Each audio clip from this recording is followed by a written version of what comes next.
విశాఖపట్నానికి railway zone కోరితే railway zone ఇచ్చారు.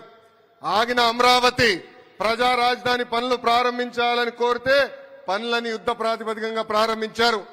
అంతేకాదు ఉత్తరాంధ్ర అభివృద్ధి చేసేదానికి ఎన్టీపీసీ గ్రీన్ లాంటి అనేక సంస్థలు కావాలని విశాఖపట్నానికి వచ్చి ఏకంగా మనకి సాక్ష్యం చేశారు. ఆంధ్ర రాష్ట్రం అన్నా విశాఖపట్నం అన్నా గౌరవ ప్రధానమంత్రి గారికి చాలా ప్రేమ. అందుకే కరెక్ట్ గా ప్రభుత్వం ఏర్పడి సంవత్సరం అయ్యే లోపల మన విశాఖపట్నానికి రెండోసారి వస్తున్నారు గౌరవ ప్రధానమంత్రి గారు. ఆయనకు ఒక కానుకగా ఈ రోజు మనందరం ఈ Guinness books of world record ఇచ్చామని మీ అందరు తెలుపుకుంటూ, నిజంగానే మిమ్మల్ని అందరూ చూస్తుంటే నా అబ్బాయి గుర్తొస్తున్నాడు, దేవాంశ్. మీ అందరిలో ఉన్న పట్టుదల, క్రమశిక్షణ దేవాంశ్కి చాలా నేర్పించాల్సిన అవసరం ఉంది.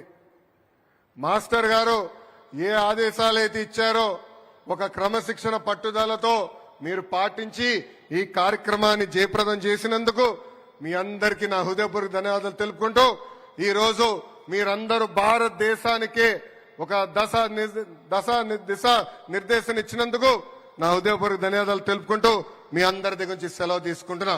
జై హింద్. అందరు గట్టిగా చెప్పాలి, జై హింద్, జై హింద్. నేను వందే చెప్తాను, మీరు మాత్రం చెప్పాలి, వందే వందే. అందరికీ నమస్కారం.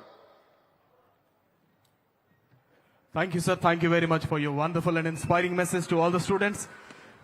పార్టిసిపేట్ చేసిన పిల్లలందరిలోనూ నూతనోత్తేజాన్ని నింపిన గౌరవ మంత్రివర్యులు శ్రీ నారా లోకేష్ గారికి హృదయపూర్వక ధన్యవాదాలు తెలియజేస్తూ, अब मैं मंच पर उपस्थित केंद्र मंत्री महोदय श्री प्रताप राव जाधव से अनुरोध करता हूं कि आगे आके कृपया मैंने अमूल्य संदेश दे. Now I request Honorable Central Minister of Ayush Shri Pratap Rao Jadhav sir to please come forward and give his valuable message.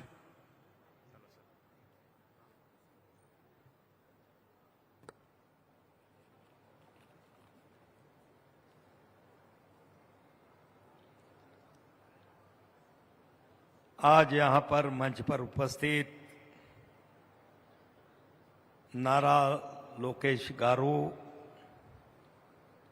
Satyakumar Yadav गारू, श्रीमती संध्या रानी गारू, उपस्थित मंच पर उपस्थित सभी अधिकारीगण और आज